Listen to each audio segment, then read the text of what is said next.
SSD portatile ORICO. Ma prima di tutto, buongiorno e benvenuti amici e belle persone in genere. Che cos'è? È un dispositivo portatile, un SSD da 512 GB, questo è il modello che mi è arrivato, che ho provato e di cui ho scritto già una recensione. È il momento appunto dell'unboxing e di descriverlo un po' a voce, quelle che sono le mie impressioni. Allora, è il modello B5 Plus, in realtà ci sono anche altri modelli. Questo modello può essere naturalmente scelto con dimensioni e capacità differenti. Questa è la capacità minima 512, ma è possibile scegliere anche un tera. Naturalmente più si sale, più si aumenta il prezzo di acquisto. È un piccolo accessorio, in realtà non è tanto piccolo così come mi aspettavo inizialmente, perché come sapete da 512 GB ci sono anche SSD che sono molto piccole, che semplicemente con un adattatore possono essere collegate a PC o a uno smartphone e quindi possono fungere ugualmente da sistemi di archiviazione temporanea dei dati dallo smartphone o del PC. Comunque, vediamo un attimo che cosa c'è nella confezione.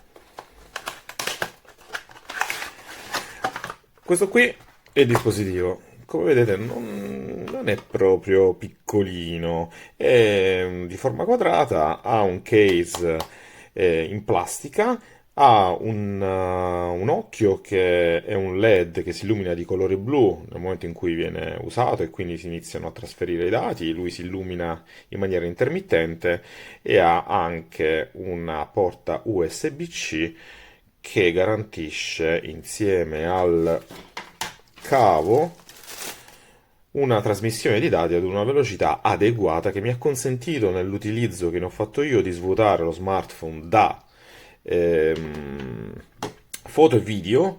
Più o meno erano 100 giga di dati in pochi minuti. Il cavetto, come vedete, ha un connettore USB-C che viene collegato al dispositivo SSD e poi ha un altro connettore che funge come un adattatore da USB-C a USB-A. Io l'ho usato anche con il PC, con il sistema operativo Windows e me l'ha riconosciuto senza un battito di ciglia, molto velocemente, senza necessità di dover scaricare software o driver di qualunque tipo. A che cosa serve questo dispositivo secondo me? È un dispositivo portatile di dimensioni adeguate da poterlo tenere in tasca o in borsetta o in uno zaino, è un compagno adatto allo smartphone più che al PC, perché ti consente, come ho fatto io, di liberare spazio, consentendo quindi allo smartphone di essere più veloce e di allungarne la vita, nonché, come sappiamo, anche di acquistare uno smartphone nuovo con capacità ridotta a prezzi più accessibili per poi utilizzare dispositivi come questo per estenderne la capacità. Naturalmente può essere usato anche sul PC, non c'è nessun problema. Non lo vedo come un sistema di archiviazione sicura dei dati, quindi secondo me è un compagno ideale per il trasferimento dei dati da smartphone a PC o da PC a un sistema NAS che è più sicuro, più performante e più durevole se volete conservare a lungo dati importanti. Bene, la recensione finisce qui. Spero di essere stato utile. Ci vediamo alla prossima. Ciao!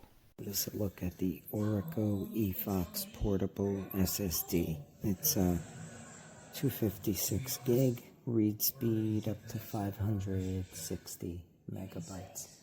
So, I don't know, maybe you need the PCIe spec 4 or something, but on a Windows 11 machine, this is the numbers I got. That's the drive with a 512 meg allocation size. Will hold for a minute so you can read that. This is the same drive with a 1 gig allocation size, and you can see it's much faster. So the bigger allocation size, you can have a lot of wasted space, but the performance will be better. And then just for some comparison, it's a Samsung SD card using the Samsung reader. So you can compare that. And here's another type of reader using the Evo Select V30 card. So all of that compared to the ORICO. While the ORICO is fast, I couldn't quite get the 560 meg read, and it might be because my motherboard is a couple years older. I did use the cable USB-C to USB-C, but yeah, those are my results there. The drive comes with this little jump cable. It can do USB-A or USB-C. Let's see. Can you see the extra? This is the drive itself, and this is a USB 3.0 connector, even though it's the A type. So this does both. That adapter, that cable ships with the device, but it's very small and tiny, as you would expect. I mean, they fit 256 gig on a micro SD, so of course they could do it in something this size. I'm not sure why it's so big, but anyway, this is not a button, it's just an indicator light of data transfer when the drive is powered on. So, yeah, and there's the port. So, one connection, and you're good to go. Backup photos, whatever. Either from your desktop or your phone. But yeah, seeing this is good for portable, right? On vacation, you need to back up stuff. You don't want to drag a whole hard drive with you. So you carry this little thing.